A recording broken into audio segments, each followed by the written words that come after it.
Hola, hola, ¿cómo están a todos? Muy buenas tardes. Pues bueno, vamos a darles la bienvenida. Qué emoción. Qué emoción, qué emoción. Así es, licenciada, qué emoción.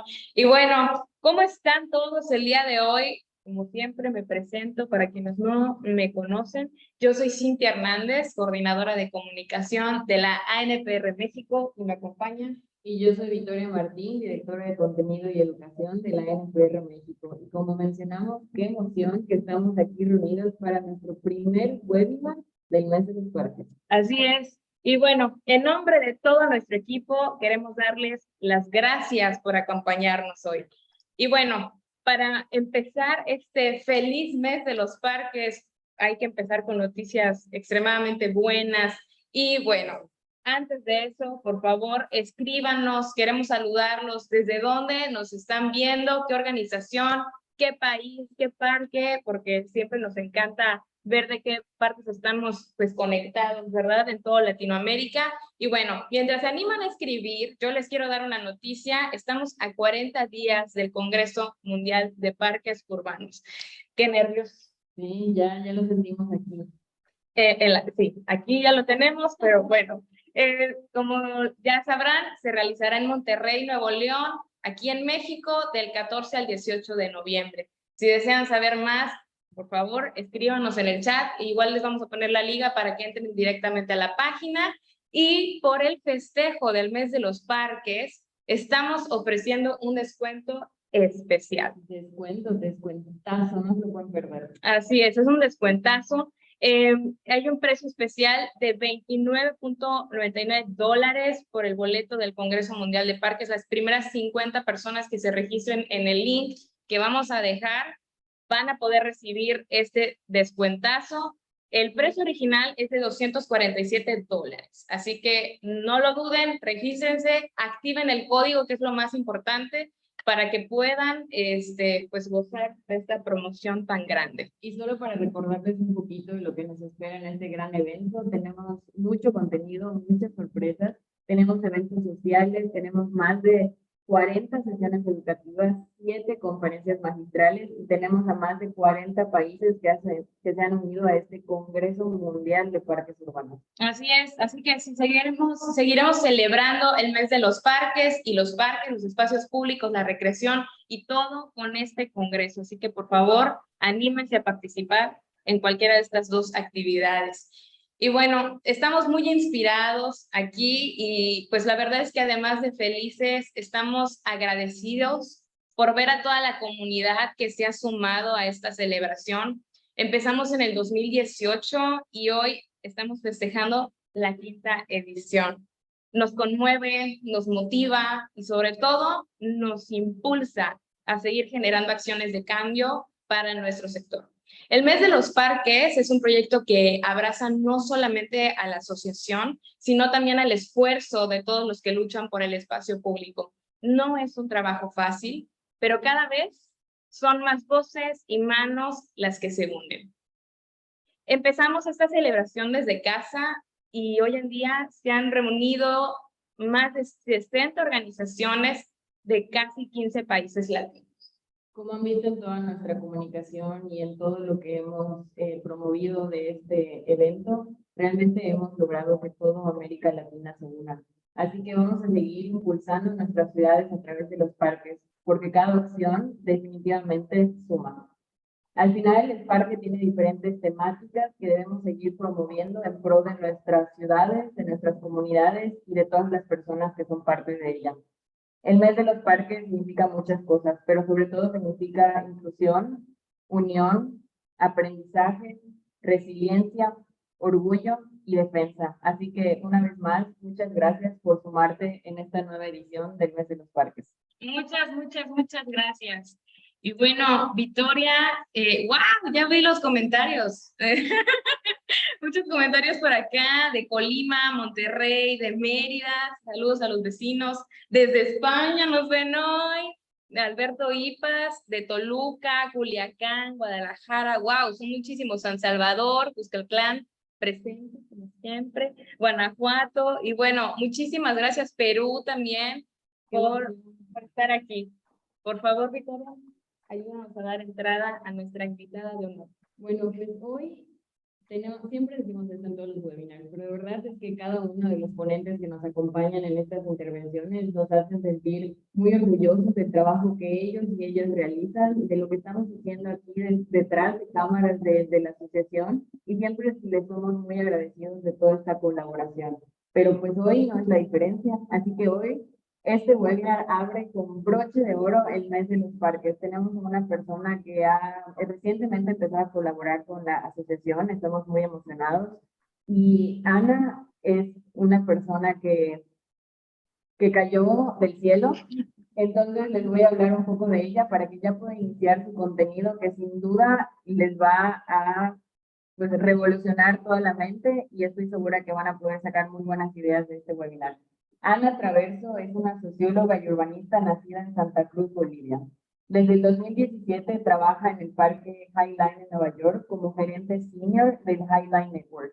Ella estudia el impacto de proyectos de reconversión de infraestructura urbana para parques y espacios públicos en Norteamérica. Ana, ya te lo dijimos 20 veces, pero muchas gracias por estar aquí. Nos emociona mucho poder colaborar con Estados Unidos, con Nueva York, con el Highline Network, y sobre todo, pues también que seas latina como todos nosotros y nosotras. Así que bienvenida, el escenario es tuyo. Muchas gracias, chicas, y muchas gracias a la audiencia, a todas las personas que se están sumando y están asistiendo a esta presentación, a este webinar. Bueno, el día de hoy les tengo una presentación que va a tocar el tema de ciudadanía y participación y cómo maximizar el impacto que podemos nosotros lograr a través de los espacios públicos. Y voy a empezar con una pregunta, ¿no? O en realidad, más que una pregunta, es una inquietud, ¿no? Me imagino que ustedes, que todos han escuchado hablar o decir la frase de que el mundo es muy chico, y en realidad parece que es así. Hoy estoy desde Nueva York, soy boliviana, vivo en Nueva York y les estoy hablando a un grupo tan diverso de personas que están a lo largo y ancho de América Latina, desde México, pasando por España, bueno, que no necesariamente, bueno, vamos a decir Hispanoamérica para ser más incluyentes con todas las que están aquí presentes, y otros países, incluyendo, vi que había alguien de Bolivia, una paisana mía, y muchas ciudades de México, para contarles un poco más, ¿no? de esto que tenemos en común, ¿no? O sea, y hablarles de este trabajo, porque en realidad se aplica. Se puede aplicar a Estados Unidos como se puede aplicar a cualquier espacio público o parque a lo largo y ancho de nuestro territorio. Y una de las cosas que probablemente tenemos todos nosotros aquí en común es el hecho de que nos encantan los parques o espacios públicos. Si no, no estuviéramos aquí intentando aprender y saber un poco más de estas perspectivas, ¿no? Así que desde Bolivia a Estados Unidos, pasando por México, España o cualquier otro país de nuestra región, nos une esto en común, ¿no? Y al igual que esto nos une el hecho de que tenemos una cultura tan diversa y tan interesante y tan rica en tradiciones, en historias, ¿no? Y en tantas otras cosas más, y en los matices que nos hacen tan únicos, ¿no? Somos parte de una cultura mestiza, no solamente desde el punto de vista biológico, sino también cultural, que valora y pondera muchísimo las relaciones humanas que podemos ir tejiendo, ya sea relaciones entre nuestros familiares, nuestros colegas o nuestras amistades, porque somos latinos, ¿no? O somos hispanoamericanos, y tenemos una conexión muy especial con lo social, con el mundo social. Y hago hincapié y quiero que tengan esto presente, el valor que tiene para nosotros, para los hispanoamericanos, para la hispanidad, esta cuestión de las relaciones sociales. Van a ver esto a lo largo de la presentación, y quiero que lo tengan ustedes muy presentes, porque las relaciones sociales pues serán algo dado, algo que a veces hasta tomamos por sentado, pero precisamente en cómo construimos relaciones y cómo mantenemos relaciones con los demás es que vamos a poder lograr maximizar el impacto que podemos lograr a través de nuestro trabajo, de nuestro día a día, y usar los espacios públicos como un vehículo para ello. Entonces, antes yo de entrar en materia, voy a hablarles brevemente de la diferencia entre el Highline Network y lo que yo hago.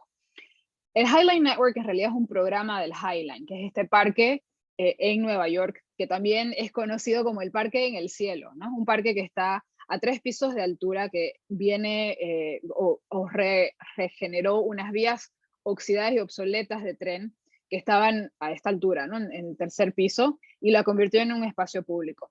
Y el network, como programa del Highline, es un grupo de proyectos de regeneración o reconversión urbana y la gente que les da vida. Los miembros del Highline Network, de la red Highline, son 36 organizaciones que representan a 37 proyectos de reconversión o de regeneración de infraestructura urbana, que como ven ustedes en el mapa, abarcan distintos estados dentro de Estados Unidos, pero también abarcan México y Canadá. Por una cuestión de capacidad de ser un departamento relativamente chiquitito dentro de la Highline, no podemos ampliar la red a más organizaciones fuera de Norteamérica. Pero de todas formas sí nos interesa mantener contacto y ayudar a otras organizaciones que están en la noble tarea de ver cómo pueden reconvertir infraestructura que ya no sirve o está en desuso en sus ciudades y convertirlas en espacio público. Ahora, los miembros de la red son bastante diversos en cuanto a tipología y en cuanto a tamaño. Algunos de estos proyectos están transformando costaneras, como en el caso de Seattle, de Waterfront Seattle. Esta era una costanera que solía ser industrial y donde pasaba una autopista. Y como ven ustedes ahora es como una especie de gran plaza pública. O en otros casos están reusando o activando el espacio público. En esta imagen en concreto, este parque está en Houston y está en una zona de pantanos en Houston, pero la han convertido en una especie de galería al aire libre para poder apreciar arte público. Otros parques son similares al Highline en el sentido de que están tomando rieles elevadas de tren y las están convirtiendo en opciones de espacios públicos con mucha y amplia vegetación, como en el caso de Filadelfia. Y en el caso de San Francisco, como ustedes ven aquí, Christie Field, uno de los proyectos que es parte de la red, genera servicios sociales y comunitarios para la gente de San Francisco, y en especial para un público más juvenil. Ahora bien, mi rol en el Highline Network, como Victoria señalaba, yo soy la gerente senior de la red del Highline. Vengo trabajando con la red desde el 2017, ya hace casi 5 años, y trabajo directamente con los líderes, con los presidentes y los directores ejecutivos de estas organizaciones. La red representa a estas personas y viene trabajando generando una serie de programas y de investigación también para estas organizaciones y para el personal de estas organizaciones. Ahora, desde que nació la red un año antes, el 2016, los miembros de la red se vienen juntando en eventos que mi equipo organiza y en los cuales son eventos relativamente pequeños, son exclusivos para los miembros de la red, pero que son muy importantes porque es donde los miembros de la red comparten tanto sus éxitos como sus fracasos, aquellas lecciones que vienen aprendiendo sobre su trabajo y su día a día, al igual que historias de éxito que tienen a lo largo y ancho de su día o de su vida. Y muy tempranamente, cuando empezaron a juntarse y a reunirse en estos eventos, los miembros de la red se dieron cuenta de que tenían muchísimas cosas en común, al igual que diferencias, por supuesto. Pero una de las cosas que tenían en común es que todos se dieron cuenta que estaban haciendo muchísimo. Sabemos que la generación de un espacio público del cero o a partir de la regeneración de infraestructura urbana tiene desafíos muy concretos en torno al diseño, por ejemplo, ¿no? O a la construcción o a la adaptación de esa infraestructura a espacio público. Sin embargo, una de las cosas que se dieron cuenta es que a pesar de que estaban haciendo gestión ciudadana, a pesar de que estaban generando marcos de participación para mejorar sus diseños arquitectónicos, a pesar de que estaban generando programación para activación de sus espacios u otras cosas más, no tenían a mano herramientas suficientes que lograsen contar la magnitud del trabajo que estaban haciendo. Porque de cierta forma, estos no son espacios públicos convencionales. Al ser la nueva generación de espacios públicos en Norteamérica, están elevando las capacidades y la barra están dejando el nivel sumamente alto a la hora de crear nuevos marcos de participación ciudadana. Y a raíz de esa inquietud, de sentir que no había la suficiente cantidad de herramientas que ayudaran a contar la historia del impacto que estaban haciendo, decidimos empezar a hacer investigación y ver cómo y de qué manera podíamos ahondar en estudiar el impacto que estábamos generando. Y nos dimos cuenta que más allá del impacto inmediato en términos económicos que pudiésemos generar, estábamos invirtiendo en desarrollo cultural, estábamos haciendo desarrollo social, estábamos conectando a personas en concreto que necesitaban acceder a servicios sociales, a esas redes necesarias para su día a día. Estábamos mejorando la calidad ambiental, es decir, habían todas estas otras dimensiones y beneficios que estos parques están generando para sí, que no estaban siendo contadas. A lo largo de esta iniciativa, o a partir de este deseo, hace 2 años atrás nos aliamos con Harvard Graduate School of Design por un lado y con Urban Institute. Nosotros, y cuando digo nosotros me refiero al Highline, ya venía trabajando con ambas instituciones en otros proyectos. Y nos aliamos para ver cómo y de qué manera podíamos generar un programa piloto que pudiese ahondar en estudiar el impacto concreto y ver qué salía de eso, o sea, qué elementos podían salir de analizar todas estas cosas y todos estos beneficios que estas organizaciones estaban haciendo para sí. Y a lo largo del camino aprendimos muchas cosas y es de lo que les voy a hablar un poco hoy, ¿no? El primero es la necesidad de tener siempre presente el derecho a la ciudad, ¿no? De las comunidades, de los barrios, de las personas a las cuales servimos y con las cuales trabajamos. Porque, dicho sea de paso, este tipo de proyecto, o sea, un proyecto de regeneración de espacio público, tiene que lidiar con políticas urbanas del pasado. En el caso de Estados Unidos, y esto no quiero generalizar porque esto es lo que voy a decir ahora, tiene todo que ver solo con Estados Unidos y no necesariamente se aplica a otras ciudades. Existe una carga racial muy grande, muy marcada a la hora de elaborar políticas urbanas que han excluido a segmentos de la población de una forma que yo como boliviana y como amante de la historia urbana de mi país y de mi ciudad, sé que jamás, o sea, ese tipo de racismo no sería impensable. Pero aquí sí que fue un determinante. Entonces, cualquier nuevo proyecto de regeneración urbana tiene que partir del reconocimiento de los errores y los aciertos del pasado si es que quiere plantear un nuevo espacio público para esa ciudad y para los ciudadanos, la gente que vive en esa ciudad. La segunda lección que ha sido muy importante en este recorrido es entender que el secreto está en cómo elaboramos procesos que nos garantice ampliar los marcos de participación ciudadana. Sabemos que para que estos proyectos de regeneración urbana alcancen su máximo potencial, tenemos que ser inteligentes en cómo generamos alianzas, en cómo planteamos la importancia de la construcción de relaciones con distintos stakeholders, con los distintos sectores de nuestras sociedades, para que ellos se sumen y apoyen este tipo de procesos. Y más allá del apoyo, que sí que es importante, de lo que se trata es que logremos alcanzar el máximo potencial de nuestros proyectos por un lado, pero por otro lado también inspirar tanto a la ciudadanía como a nuestro personal, como también a nuestros aliados estratégicos a la hora de encarar un proceso, cualquier tipo de proceso.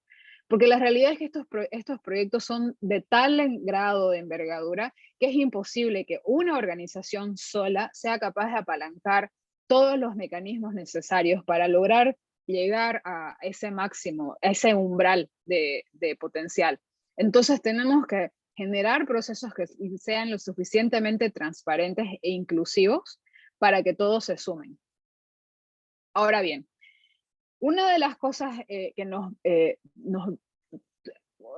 otra de las lecciones importantes fue la necesidad de proponer un proceso que lograse ser lo suficientemente fácil y lo suficientemente sencillo para que cualquier persona, independientemente de la relación con Harvard Graduate School of Design o Urban Institute o el Highline, pudiese implementar para sí. Entonces, Ahora acá están viendo una imagen de, de cómo está estructurado el proceso. La diapositiva está en inglés, pero se las voy a traducir.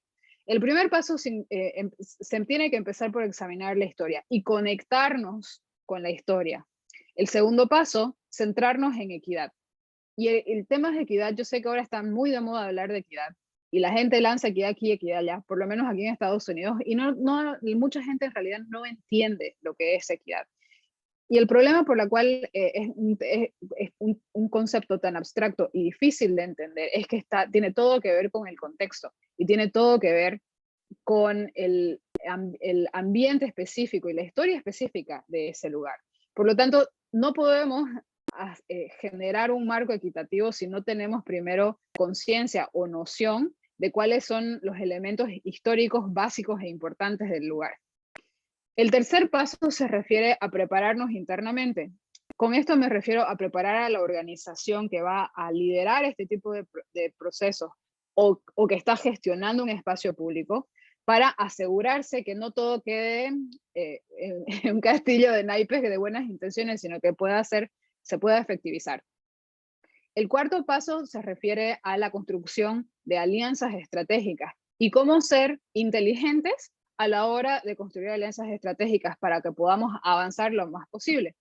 Finalmente, el último paso se basa en asegurarnos el progreso para que podamos saber cómo y en qué medida, cómo estamos y en qué medida podemos mejorar aquello que estamos haciendo. Entonces, la tercera gran lección que aprendimos es que existen herramientas a nuestra disposición que podemos utilizar para complementar ese proceso y hacerlo más fácil y sencillo. Y verán en continuación que algunas de estas herramientas son súper básicas, o sea, son cosas que quizás aprendemos hasta de niños, pero de lo que se trata es cómo una herramienta se complementa a la otra y complementa a la siguiente, y cómo a partir de esa complementación podemos nosotros construir procesos que sean más sólidos y más basados en las necesidades de los públicos a los que estamos sirviendo. Entonces, ¿cuáles son esas herramientas? Uy, perdón, se me está disparando el mouse. En cuanto a la primera etapa, esta de examinar la historia, ¿qué es lo que necesitamos? Lo mínimo que necesitamos hacer a la hora de examinar la historia. El primer paso es conocer los datos demográficos de los públicos meta a los cuales estamos sirviendo. Cada parque, cada espacio público está en una zona específica que a su vez tiene datos demográficos básicos. Va a depender de la organización qué tan amplio o qué tan escueta será su área de impacto, pero tenemos que saber con cuáles son los públicos con los cuales estamos trabajando. ¿Qué porcentaje de la población es inmigrante? ¿Qué porcentaje de la población habla qué idiomas? ¿Cuál es la distribución etaria? ¿No? O sea, estas cuestiones básicas de estudios demográficos los tenemos que saber manejar. La segunda herramienta se refiere al mapeo de lugares de interés cívico. Y aquí es importante señalar que estos lugares pueden ser espacios formales o espacios informales. En el caso de Nueva York o en el caso de cualquier otra ciudad, puede ser que un kiosco o sea, una ventita de estas de barrio pueda ser un lugar que congrega a la gente, ¿no? Y es un lugar informal, o sea, en términos formales es un negocio, ¿no? Es un negocio pequeño, pero en términos informales puede ser donde la gente acceda a la información y se informe y aprenda, o por lo menos sea desde donde se entere de las noticias más relevantes de su comunidad o de su barrio.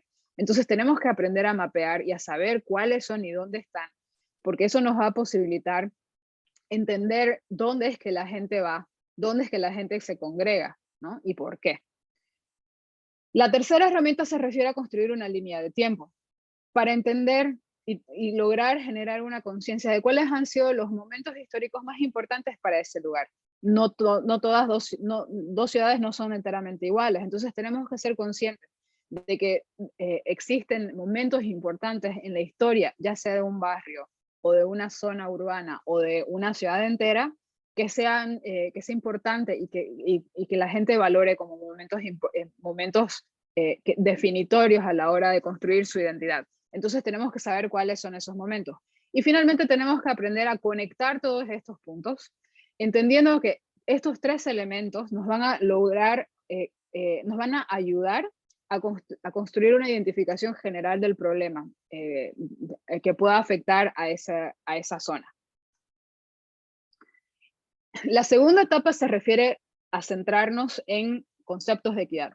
Como les digo, no podemos construir un concepto de equidad si nos basamos en supuestos, ¿no? Necesitamos tener y ser lo más científicos posibles a la hora de identificar a las poblaciones en cuestión, los momentos, los hechos que consideren importantes y el tipo de instituciones o el tejido cívico que de esa comunidad tenga alrededor. Saber eso nos va a ayudar a centrarnos en cuáles son los desafíos más importantes en términos de equidad. ¿Cómo hacer para nivelar y elevar las potencialidades y las oportunidades de esos públicos, sabiendo que pueden existir una diversidad de temas o de problemas? Y algunas herramientas para ello son las 5 y las 6, que se refieren a crear una teoría de cambio, ¿no? Necesitamos nosotros saber, tener un punto de partida para luego, y ese va a ser nuestro punto A, pero nuestro punto B va a ser ese escenario ideal, ¿no? Ese posible cambio que quisiera la gente. Entonces, eso solo va a ser posible de hacer una vez revisemos la historia. Y una vez tengamos claro cuál es ese concepto de cambio, podemos mapear el paso siguiente, que es cómo llevar ese cambio a la acción, ¿no? Y la identificación, la creación de una teoría de acción, en realidad lo que es crear un plan de acción, pero más allá de eso es identificar con quiénes vamos a trabajar para hacer que ese cambio posible. Y junto a ello también entender cómo es que las iniciativas que como organización venimos realizando, cómo es, hacia dónde están apuntando. Estamos trabajando sobre temas culturales, estamos trabajando sobre provisión de servicios sociales, estamos trabajando en la generación y mantenimiento de los bienes naturales o de patrimonio natural para nuestra ciudad. O sea, ¿qué es lo que estamos haciendo? ¿No? Y eso también nos va a ayudar a identificar potenciales áreas de mejoramiento como organización y también áreas potenciales de intervención para que podamos ampliar la capacidad de impacto que podamos generar. Y si bien es importante pensar, ¿no? Y ser visionarios y poder soñar con cosas, también tenemos que ser realistas con nuestras necesidades, o sea, con lo que son los medios y los instrumentos que ya tenemos a disposición, ¿no? Entonces, en este sentido, primero tenemos que verificar quién está ya incluido y cómo es que nosotros mismos hemos tejido y construido estructuras de tomas de decisión que nos van a posibilitar hacer cosas o por otro lado nos van a truncar cualquier intento de cambio. Asimismo, tenemos que pensar que nada de esto sucede sin recursos. Y así como necesitamos tener una perspectiva política de cómo están tejidas esas relaciones de tomas de decisiones, también tenemos que ser conscientes de que se necesita tener recursos económicos, porque sin dinero no se puede hacer nada. Entonces tenemos que ser conscientes de la necesidad de poner fondos o invertir o tener un presupuesto asignado para cualquier tipo de iniciativas como esta. Asimismo, tenemos que pensar cómo es que vamos a compartir la toma de poder de decisión. Y esto ya se refiere a la necesidad de pensar en la construcción de gobernanza, en cómo es que las decisiones se van a tomar y en formalizar ese tipo de trabajo y ese tipo de tareas. Y finalmente, comprometernos públicamente para así poder generar mayor legitimidad hacia las cosas que estamos proponiendo y haciendo. En la construcción de alianzas, que aquí es donde este concepto de relaciones entra, ¿no? Y cubre una amplia gama, ¿no? de oportunidades. ¿Con quién nos aliamos? Tenemos ya claro, tenemos una noción de quiénes son las personas a las que estamos sirviendo. Por otro lado, tenemos una visión de cambio, tenemos noción de cuáles son los recursos necesarios, pero ¿con quiénes nos vamos a aliar? Y a veces podemos tener relaciones con muchas instituciones o con muchos sectores o con muchos aliados estratégicos, pero no todos van a sernos útil a la hora de pensar en la maximización de nuestro impacto. Entonces tenemos que saber cernir e identificar quiénes nos van a ayudar a ir de punto A a ese punto B. Junto a ello nos sirve revisar la red de alianzas para entender con quiénes estamos ya trabajando y con quiénes nos falta trabajar. Y más allá de esas alianzas inmediatas que pudimos ya haber tejido a lo largo de nuestra vida como instituciones o como organizaciones, tenemos que pensar en revisar la red cívica que tenemos por detrás y conectarnos a ese universo o a ese ecosistema social más amplio que puede que tengamos en nuestras ciudades o en nuestros estados. Y finalmente, en cuanto a la construcción de alianzas, ¿cómo podemos maximizar nuestro impacto? Pues empoderando a esos aliados estratégicos que tenemos. Les dije al comienzo, este tipo de trabajo es demasiado ambicioso y es demasiado grande para hacerlo solo o hacerlo en solitario. Es imprescindible apoyarnos en otras instituciones y ayudar a levantar el liderazgo general para local y particular, inclusive hasta dentro de nuestros barrios, y apostar por la inversión en liderazgo de otras personas y de otras instituciones, para que entre todos podamos compartir los beneficios que estamos generando. Finalmente, el último paso se refiere a asegurarnos que logremos que nuestro progreso se mantenga en marcha. Entonces, la forma más fácil es siendo organizados detallando qué es lo que vamos a hacer y generando un plan de trabajo que nos permita hacerlo. Junto a este plan de trabajo tenemos que ser inteligentes y empezar a medir el éxito, ¿no? La medición de éxito, que de lo que se trata es de poder identificar las variables que van a determinar ese éxito, ¿no? O sea, identificando las métricas que vamos a necesitar para verificar si efectivamente estamos avanzando o no. Y finalmente tenemos que poder contar esta historia.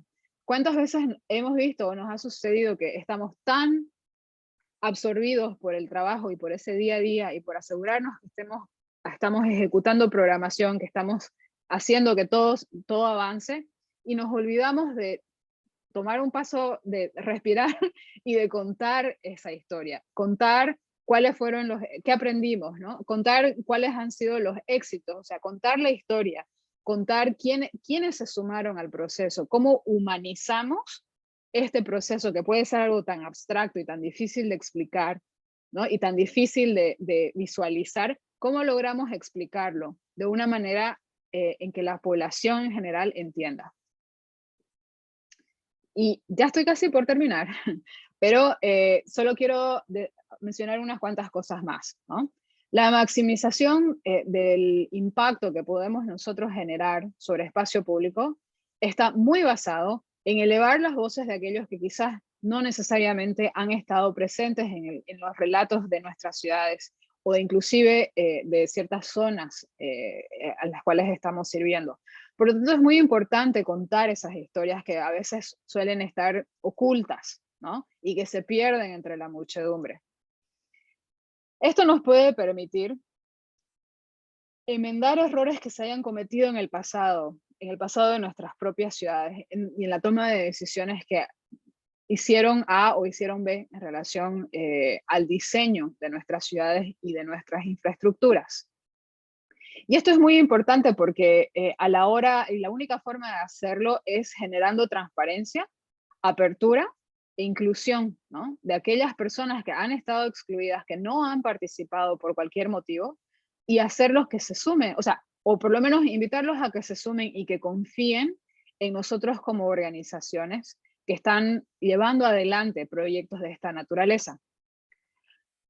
A mí me gusta decir, cuando me preguntan sobre los desafíos de los proyectos de regeneración o de reconversión urbana, que en realidad estos proyectos lo que persiguen es elevar el nivel y los estándares de trabajo, de gestión de parques y de espacios públicos, abogando por un nuevo tipo de desarrollo urbano.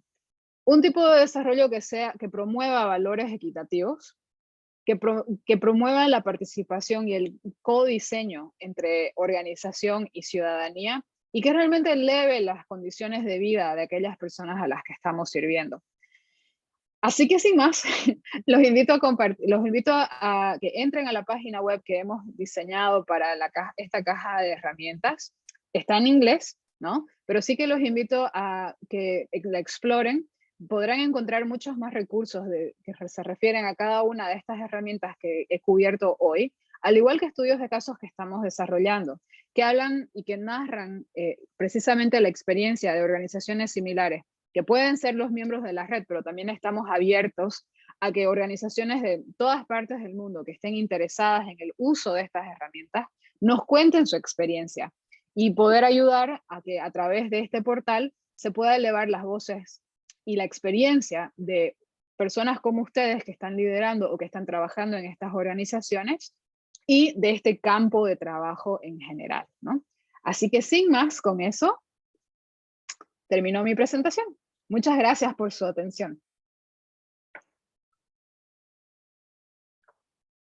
Y por supuesto, si tienen preguntas, pues con todo el gusto del mundo estoy aquí para responderlas.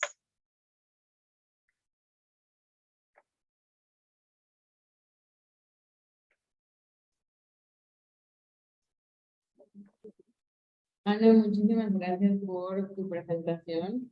Realmente que es una gran herramienta que han ido pues construyendo, que no ha sido fácil porque me has comentado que más de 2 años que han estado trabajando todo esto y bueno, como Ana ya comentó, pueden dejar sus preguntas y sus comentarios en el área del chat. Igual Ana ya ha compartido ahí la liga donde pueden ingresar para ver toda la información y empezar a utilizar todos estos recursos. Antes de que las personas empiecen a animar, ¿cuál crees que sea como una buena recomendación para parques que o espacios públicos que todavía no utilizan ninguna de estas herramientas? ¿Cómo pueden empezarlo a pues incluir en sus actividades diarias dentro del parque o el espacio? Bueno, primero les recomiendo leer la estructura, ¿no? Y ver qué les sirve y qué no les sirve. En realidad, esa estructura no está hecha para que se hagan absolutamente todas y cada una de las herramientas, se las aplica a rajatabla. En realidad está hecha para que uno mismo diseñe su propio proceso, ¿no? Y que ayude a reflexionar sobre ese trabajo, sobre ese día a día, ¿no? Porque a veces quizás sería interesante ver que comente la gente qué tipo de problemas son los problemas más comunes a los cuales se enfrentan, ¿no? Que los vecinos molestosos aquí, qué sé yo, pueden ser mil cosas, ¿no? O un desarrollo inmobiliario que está presionando para que se haga o no se haga un parque o qué sé yo, o sea, distintos tipos de problemas.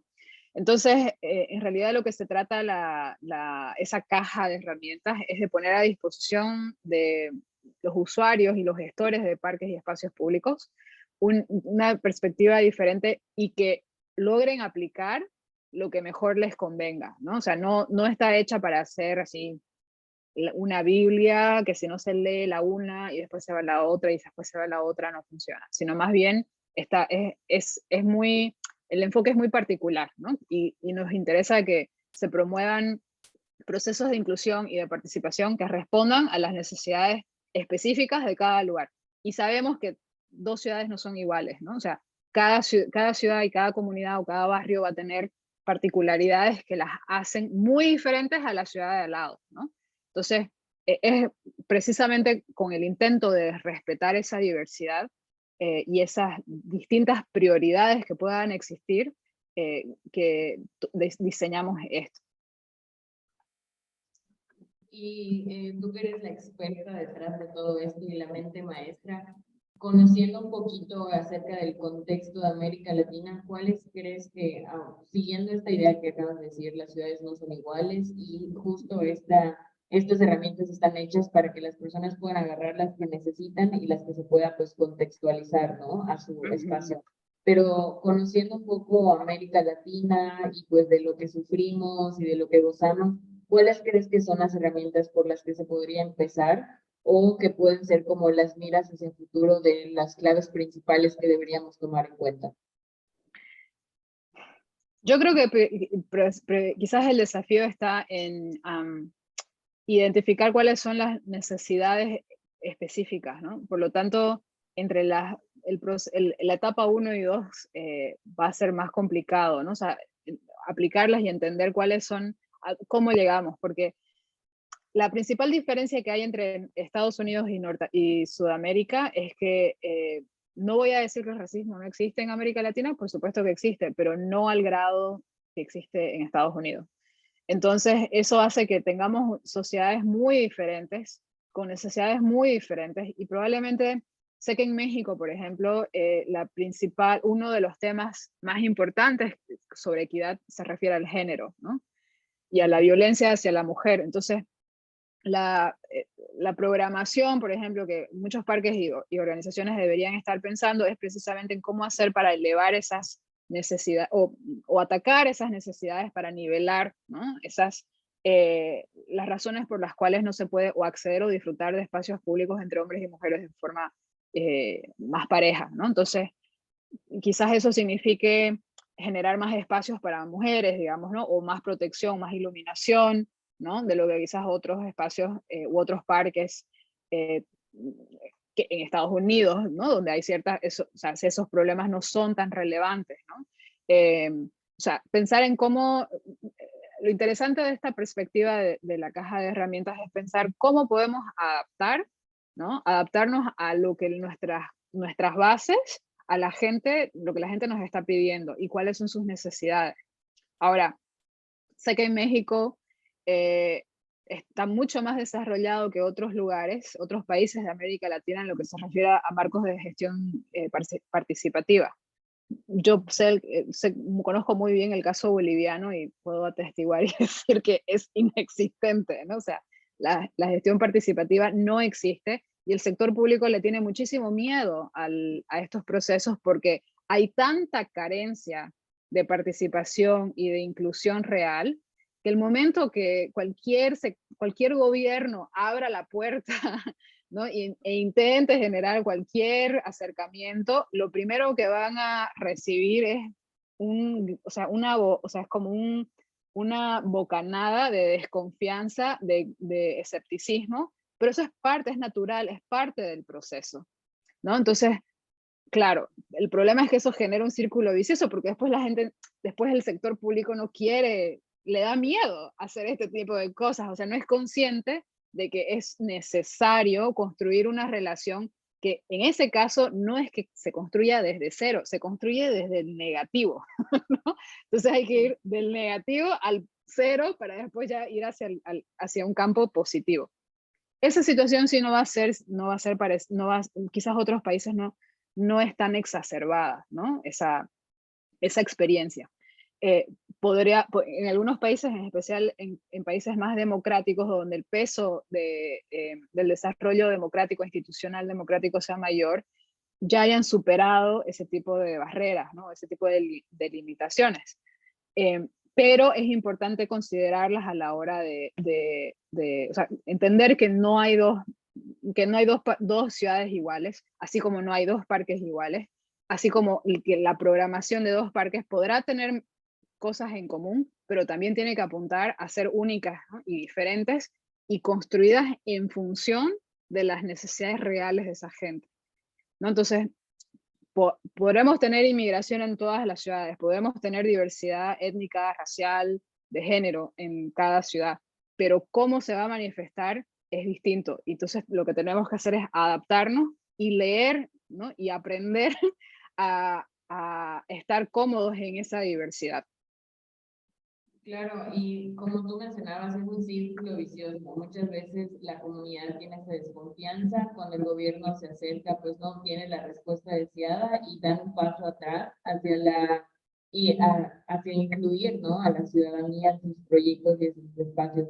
Pero es una barrera que se tiene que ir yendo poco a poco. Es necesario que las personas pues, se apropien de sus espacios a través de estos medios y estos procesos que el gobierno entienda que, pues, como tú decías, es construir una relación, es dar resultados, el dar, el ganar, el poder Sí. ir, pues, teniendo una clara comunicación sobre todo, porque el sector de los parques y espacios públicos en América Latina es algo que aún se está desarrollando y aún estamos peleando para que el sector público lo vea como una prioridad en las ciudades. Entonces Exacto. tenemos que poco a poco pues ir calentando estos motores. Así es, así es. Ya Creo tenemos que preguntas. Cintia, ¿puedes leer alguna, por favor? Claro que sí. Bueno, Jorge Vázquez dice que gracias por la presentación y pregunta lo siguiente. ¿Qué tan democrático es el uso del espacio en el High Line? ¿Las alianzas con sector privado y empresarial han limitado el acceso universal y democrático al espacio? Muy buenas preguntas, Jorge. A ver, el Highline en algunos casos es un ejemplo magistral de muchas cosas buenas, en otras no tanto, ¿no? Entonces, la ventaja de trabajar en función de la red es que podemos sistematizar una pluralidad de ejemplos y de casos de éxito en distintas facetas, ¿no? Cuando se diseñó el Highline, se puso como prioridad que no haya un acceso exclusivo de ciertos edificios al parque en sí, ¿no? Eso para garantizar que el diseño sea realmente democrático y que no se privatizara ninguna parte de, digamos, de la estructura. Pero por una cuestión de mantenimiento, no existe, o sea, el parque se cierra a partir de una determinada hora. Entonces no es que el parque está abierto todo el tiempo, ¿no? Y existen reglas muy concretas de qué se puede y no se puede hacer. Parte de esas reglas tienen que ver con el desafío y el peligro que supone tener una estructura tan angostita, ¿no?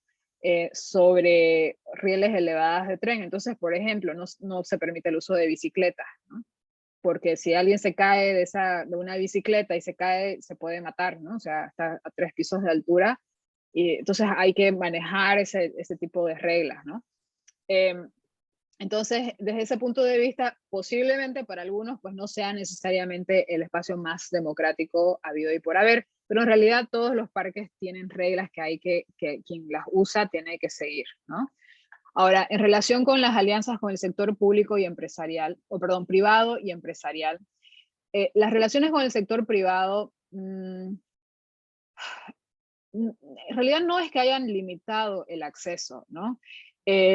Un error que que la organización cometió y de la cual hablamos sin ningún tapujo porque nos interesa que proyectos similares que están pensando en la regeneración de infraestructura de sus ciudades aprendan de nuestros errores y no los cometan, es que cuando se diseñó el parque se diseñó en un contexto histórico muy concreto, que fue justo después del 11 de septiembre, ¿no? Entonces, en ese momento histórico la gente se estaba saliendo, la ciudad se estaba vaciando. Y el parque fue como un proyecto emblema de la gestión de Bloomberg, que estaba empezando su gestión, ¿no? Y era así como la corona, digamos, ¿no? De la gestión de Bloomberg. Entonces, pero no se pensó, el error fue no pensar en la generación de un mecanismo de captura de plusvalía. ¿Por qué? Porque el modelo de este tipo de parques en Estados Unidos, Jorge, no sé de dónde me escribís, pero el caso de Estados Unidos es que estas organizaciones son privadas, o sea, la administración de estos parques es privada, ¿no? O sea, es una organización sin fin de lucro que gestiona y mantiene y conserva los jardines y paga los salarios de todas las personas que van a trabajar, ya sea en mantenimiento o ya sea en el sector administrativo. Entonces, el problema es que el Highline es, como dice el cliché, es la víctima de su éxito, de su propio éxito, ¿no? Porque originalmente se construyó para que recibiera alrededor de 300.000 visitantes al año y la cifra pre-pandemia fue de 8.4 millones. Entonces, fue un éxito tan grande, tan insospechado, y el no haber generado un mecanismo de captura de la plusvalía hace que sea muy caro el mantenimiento del parque, ¿no? Y ese precio lo tiene que pagar la organización. Ahora, si lo hubiera hecho, se hubiera podido beneficiar del desarrollo inmobiliario alrededor, pero no lo hizo. No lo hizo porque, bueno, como digo, ¿no? Era un contexto histórico específico y no estaba pensando, o sea, estaban tratando la cabeza estaba en, por favor, que esto suceda, ¿no? No en cómo nos anticipamos al éxito que va a tener, ¿no? Porque, o sea, nadie estaba pensando, nadie en Nueva York tenía eso en la cabeza en ese momento. Entonces, un consejo que nosotros recomendamos es que se logre generar, o sea, capturar la mayor cantidad o sea, estabilizar el precio alrededor de un parque, ¿ya? A través de mecanismos de captura de valor, sean estos, o sea el control, ¿no? del precio inmobiliario, o sea, la adquisición de terrenos alrededor de un parque, para precisamente evitar que la especulación inmobiliaria, una vez que se vaya a construir un parque, se dispare y que la organización encargada del mantenimiento de ese parque no vea un peso, porque eso es lo que nos pasa. No vemos un peso de ninguno de esos, digamos, de ese desarrollo inmobiliario. Y si nos dan algo es muy insignificante en comparación con el valor que ese desarrollo inmobiliario genera alrededor, ¿no? Entonces, no creo que haya necesariamente limitado el acceso al parque, pero lo que sí limita es la capacidad de expansión de mecanismos de estabilización del suelo y la especulación inmobiliaria. Es una gran diferencia en la cifra que dijiste de los visitantes que estaban visitando y los que realmente llegaron. Sí, sí. Claro, de 300.000 a 8.4, claro, es mucho desgaste, ¿no? Entonces, si encima el parque se diseñó de tal forma que sea considerado una obra de arte, como fue considerado, todos los accesorios, o sea, todos los elementos constructivos del parque son súper finitos, ¿no? Y entonces una cosa es tener eso en un parque con poca visitación, ¿no? Con poca visita, y otra para una visita masiva. Entonces, ¿no? Son compromisos que uno tiene que hacer a la hora de hacer un diseño. Si eso se hubiera anticipado, posiblemente hasta los elementos constructivos, ¿no? De la obra fina hubieran sido diferentes de haber sabido o haber anticipado ese tipo de, ese impacto. Y el desafío en realidad para el Highline ahora, o sea, después de 10 años, después de una década de estar abierta, o estar abierto como espacio público, es construir relaciones con ese ecosistema cívico, ¿no? Y que la programación, está bien que haya una programación universal, digamos, ¿no? Pero también se necesita pensar de forma estratégica y establecer alianzas estratégicas para poder ayudar a los vecinos que más necesidades tienen alrededor del parque, para que ellos también se beneficien de las ventajas de vivir alrededor del Highline, ¿no? Entonces, hay muchos ejemplos, y esto que digo se lo puede aplicar a cualquier parte del mundo, ¿no? O sea, todos queremos parques universales, parques accesibles, espacios públicos que sean democráticos, pero también tenemos una responsabilidad directa con las personas que están alrededor nuestro, porque nos interesa a nosotros, o sea, nos debería interesar a nosotros que esos espacios estén todo el tiempo con vida y que la gente quiera a esos lugares y los aprecie, los valore, ¿no? Se congreguen y en esos espacios se generen actividades saludables, ¿no? Sean culturales, sean económicas, ¿no? O sea, sean ambientales, de lo que sea, ¿no? Pero generar ese tipo de lugar.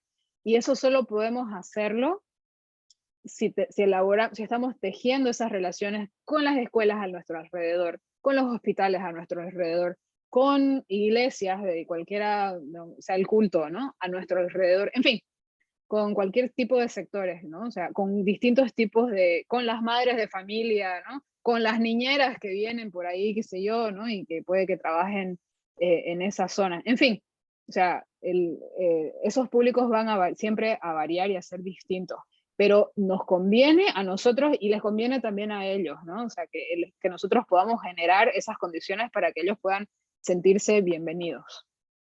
Claro, y como dices, el final y el ir tejiendo las alianzas con tus usuarios diarios, como es muy importante tener programación y considerar a pues todas las personas que puedan acudir a tu espacio, pero al final la comunidad inmediata es la que tiene que estar más estrecha y más cercana al parque o al espacio público. Exacto. Tenemos aquí muchas más preguntas.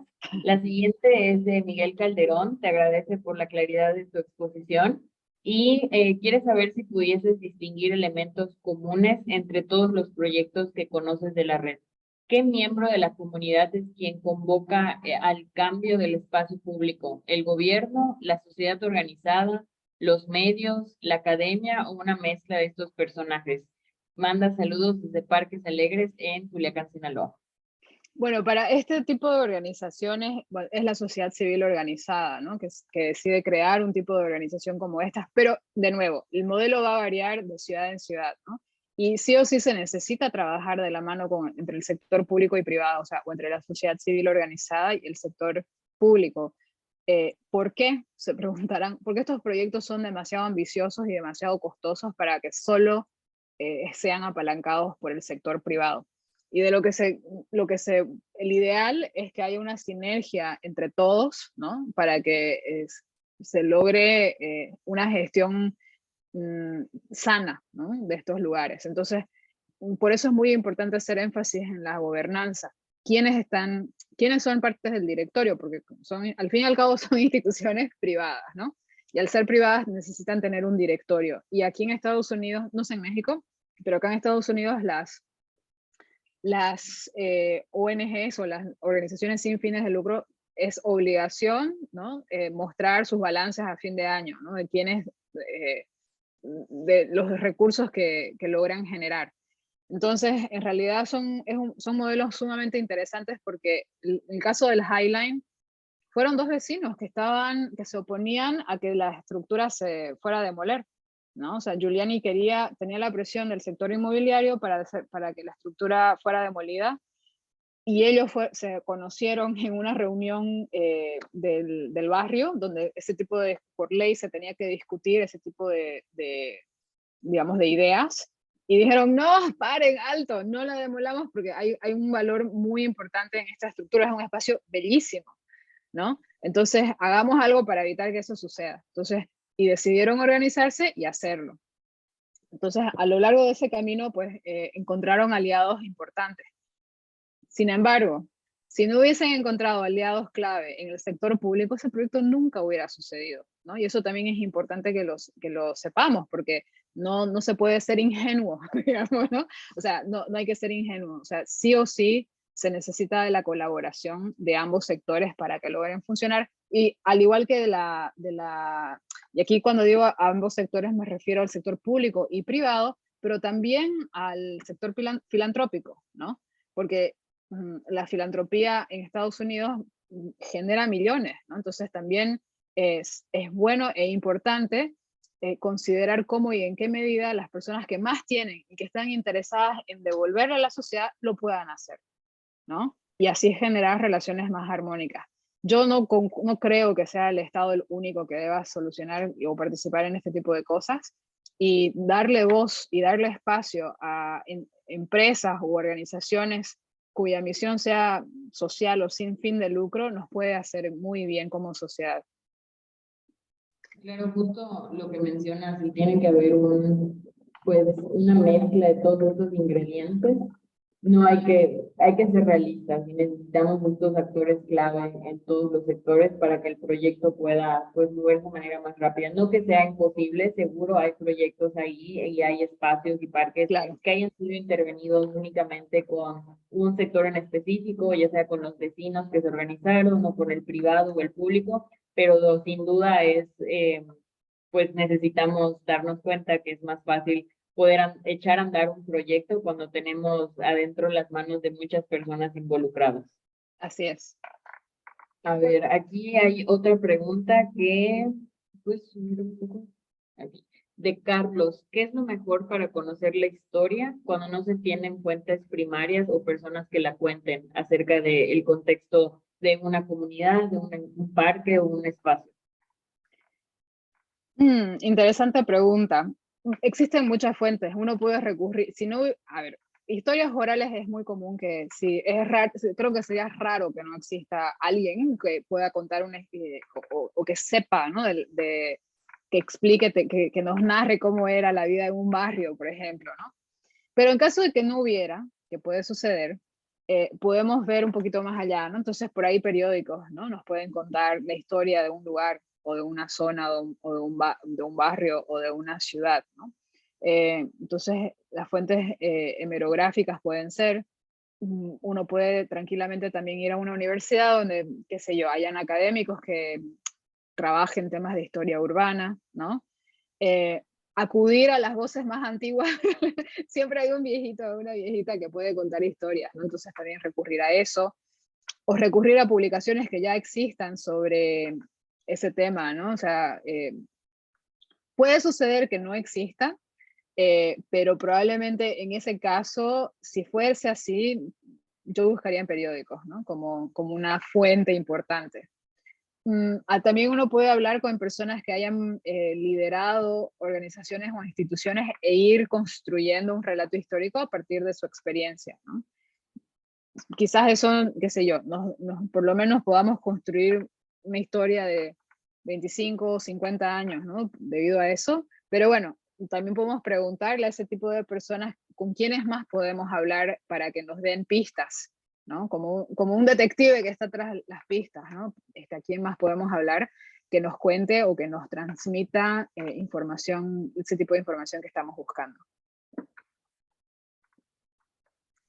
Creo que también es ir uniendo los puntos. Puede ser que no haya una misma fuente que tenga pues todo el contexto, una misma persona, pero creo que como mencionabas, Ana, es importante escuchar a las organizaciones tal vez que están alrededor, que ya se hayan involucrado, o a la misma comunidad, e ir uniendo estos puntos que tienen en común la Exacto. historia. Como decías, como un detective, ¿no? Hacer todo el timeline de cómo ha ido sucediendo las intervenciones, el desarrollo del espacio, y tal vez en esas pocas ocasiones donde no se tenga ningún antecedente, es un momento de empezar a construir la historia y ver Exacto. cómo queremos iniciar esa narrativa. Sí, hay un proyecto en Jersey, en Nueva Jersey, que precisamente, claro, ellos fueron al archivo municipal, ¿no? E hicieron, los inspiró, o sea, este es un espacio que es casi como que un espacio muerto porque es entre una autopista, entre un puente, y es así como que un pedacito. Y claro, no es un tema que necesariamente, digamos, no hay gente que viva alrededor, y no es fácil, ¿no? Construir una historia de las infraestructuras porque no es que haya una comunidad alrededor.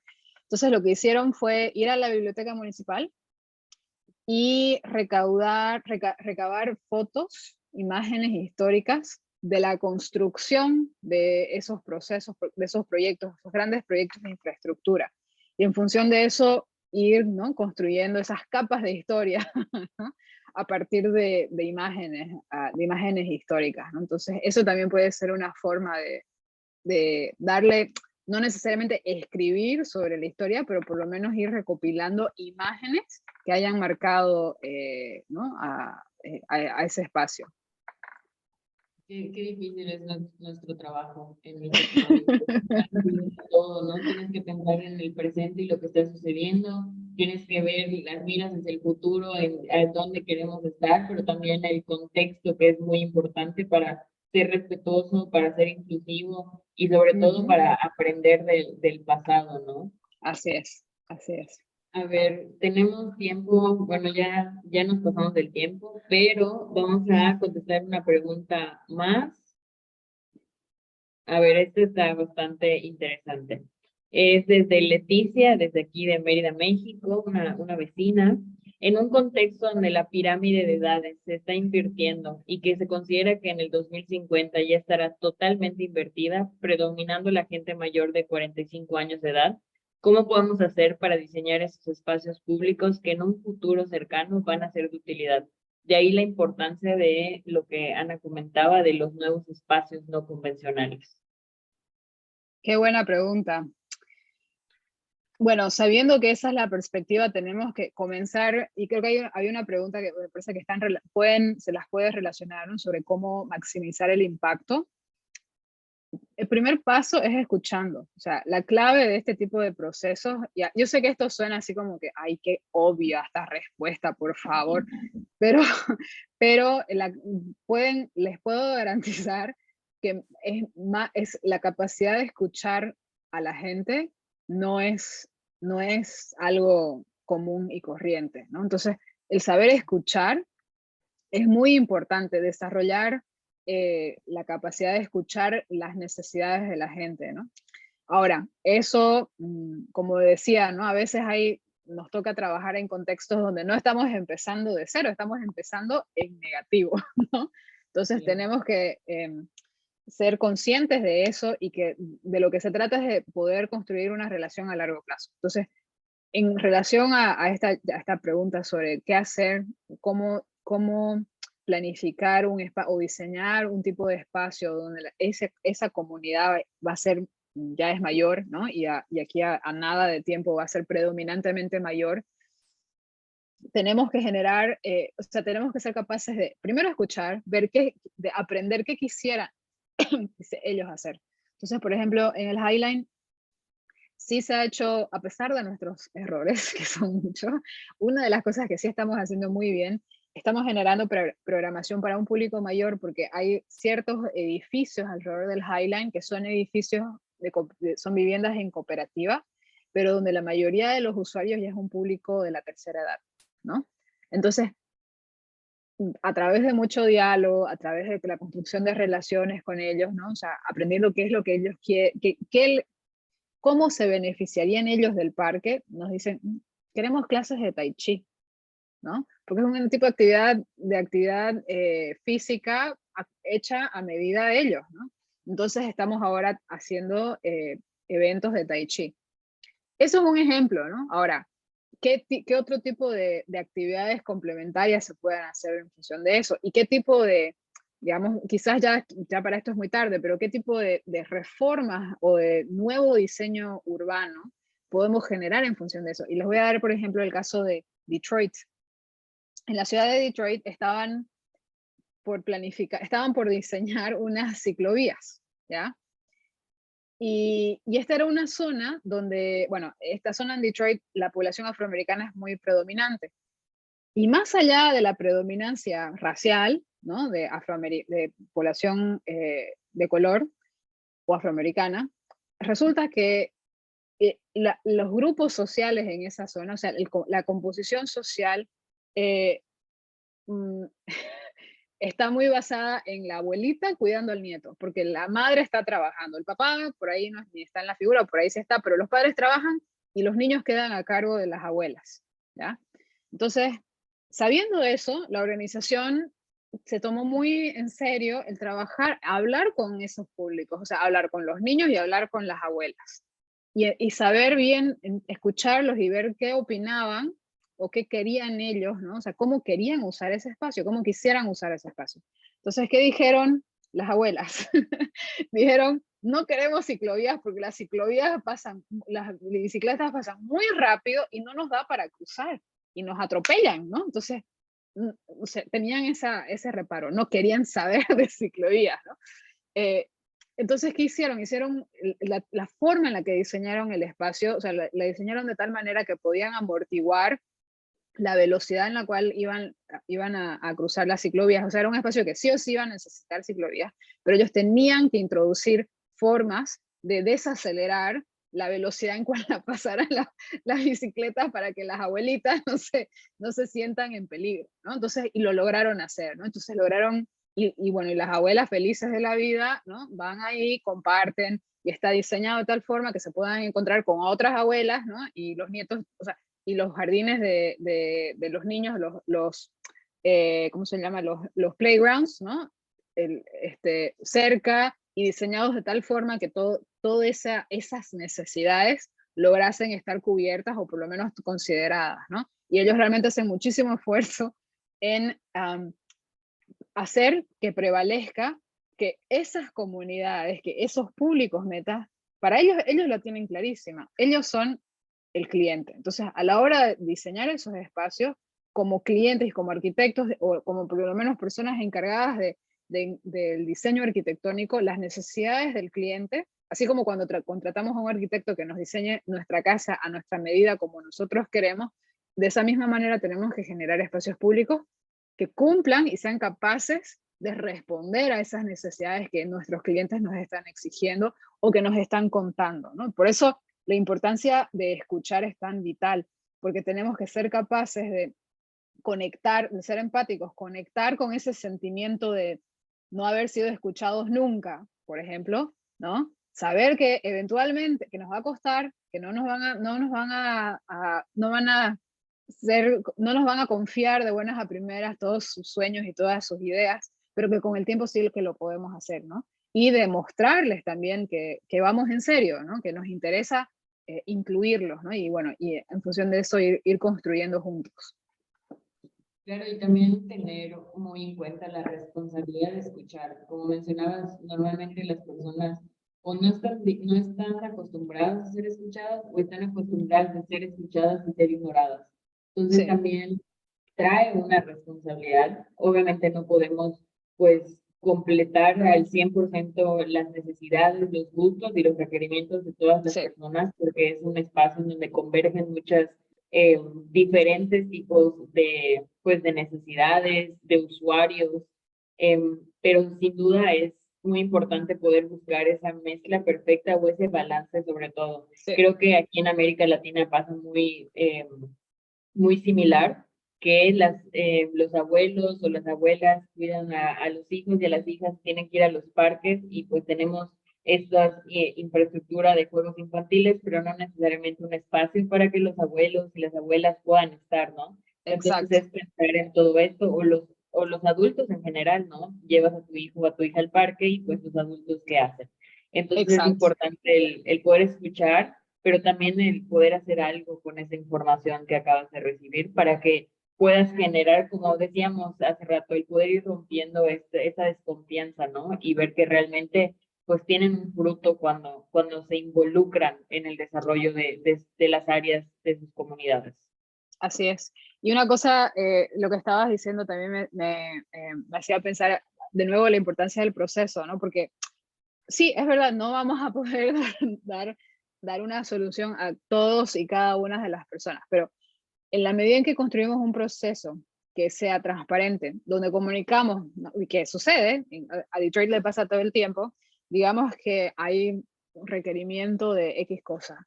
Y para los arquitectos intentan, pero no se puede. O sea, es humanamente imposible, ¿no? ¿Qué sucede? Nos puede suceder en 1000 ocasiones. Entonces, cuando ponemos el proceso por delante, o sea, cuando realmente nos interesa, o sea, valorar, ¿no?, la importancia de la construcción de procesos, hacemos que informamos a la gente, o sea, naturalmente vamos a ver la forma de comunicar, ¿no? O sea, la importancia de comunicar en cada una de estas etapas. Porque lo que pasa es que con este tipo de trabajo es muy importante ser no solamente prolijo, sino también de ser en Bolivia decimos ser comedido, ¿no? No sé si lo dirán en México, pero o sea, de ir, como se dice en inglés, do that extra mile, ¿no? O sea, de ser lo más que podamos, ¿no? O sea, incluso empujarnos a nosotros mismos para hacer lo más, eh, digamos, Efectivo, ¿no? comunicar más, ¿no? O sea, Más lo leíble. más, cumplir lo más que se pueda e ir más allá ¿no? O sea, tenemos que tener eso en cuenta porque no hay, no hay, ¿cómo se dice? No hay estas vías que podemos tomar para cortar, ¿no? O sea, para cortar el camino, o sea, no sirve. O sea, realmente tenemos que tenerlo eso o sea, al ser muy conscientes de esa necesidad de que los demás vean que nos estamos realmente esforzando, ¿no? Que lo vean, que lo sientan, que lo palpen, que nos estamos esforzando en comunicarnos con ellos y en cubrir, o por lo menos en abordar esas necesidades que tienen.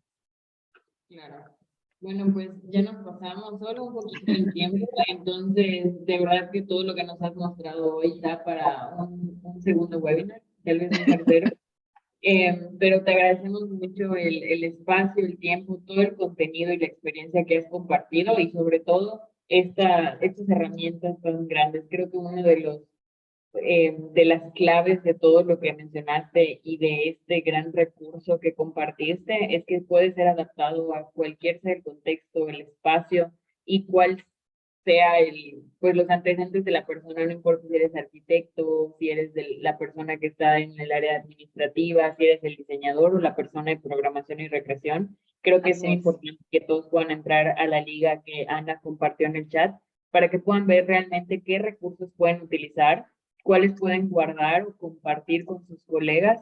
Como Ujú. mencionaba Ana acerca del error del highline, pues es parte del proceso, el también reconocer los errores, el poder compartirlos para que al final la industria siga creciendo. Entonces, de nuevo, Ana, muchísimas gracias por compartir, muchas gracias a todas las personas que se conectaron. Recuerda que si te conectaste un poquito tarde, no te preocupes, te vamos a mandar la grabación de este webinar con el material que Ana estuvo compartiendo y también va a estar todo dentro de la plataforma de conexión NPR para que lo puedas ver y consultar luego.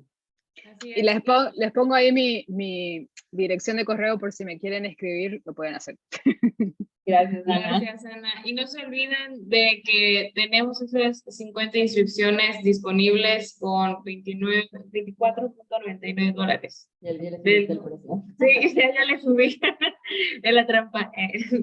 Entonces, muchísimas gracias por la plática, Ana, a todos también por participar en este mes de los parques y nos seguimos viendo durante cada miércoles, Cada miércoles. 4 de la tarde, con más webinars y más temas de parques y espacios públicos. Gracias. Ana. Hasta luego, muchas gracias. Feliz mes de los parques. Feliz mes de los parques. Gladiola, veo tu chat, ahora voy a compartir la liga en unos momentos, nada más denme un minutito y se los puedo compartir por correo electrónico. De todas maneras, todos los que están aquí en registrados van a poder encontrar una liga en el correo para que puedan ir con el descuento para el Congreso Parques. ¿Algo más que quieras comentar? Es todo. Nos vemos el siguiente miércoles y también nos vemos en Monterrey en el Congreso Parques. Hasta ¡Feliz mes de luego. los parques!